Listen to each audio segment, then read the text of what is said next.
Alright, my video for week 4. I just finished doing my 6 design comps, 3 desktop and 3 mobile. And the basis of my design strategy was just to keep it as close to the wireframes as possible. There were a few modifications that had to be made, one of which I took a note from you from the first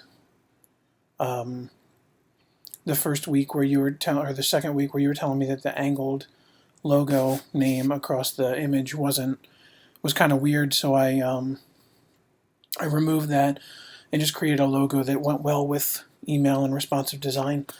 But I created the style tile, and then I stuck to that. I stuck to the colors, the fonts. Some of the font sizes had to be modified in these wireframes because they were a little bit bigger, but if I was actually coding it for web, I would take the sizes exactly as they were in the style tile. I feel like this site works for the target audience, and I know I've gone through this before in my UX plan in the beginning and in some of my other videos, just because it's a resource. I mean, if there were a site like this, it would be a resource where everything could be in one place.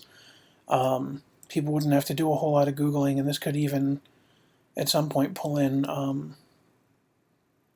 possible searches from Google directly. But I think it would be put together. The site looks professional, it looks trustworthy, and it would have a good deal of content that I think the target audience would find interesting. Look and feel of my end product.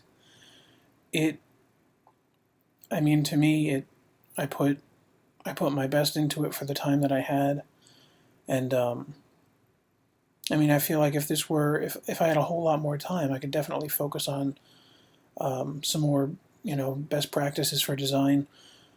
But I feel like the look and feel of this reflects exactly what was in that style tile. The textures are there. I didn't have a screen where I ended up using any of the icons, not in my comps anyway. But colors, fonts, it all shows through in my not my wireframes, my comps, the 6 that I did for this week 4 project. And I think the uniformity of it all is part of what encourages trust in the site. There's not a whole lot that I feel is really disjointed or would cause the user to feel that it was weird. I've got a good flow to my screens now. And I think it winds up creating a site that I would actually use, and hope other people would too if they found it to be a valuable resource. That's it for week 4. It's been a great class, so thanks a lot.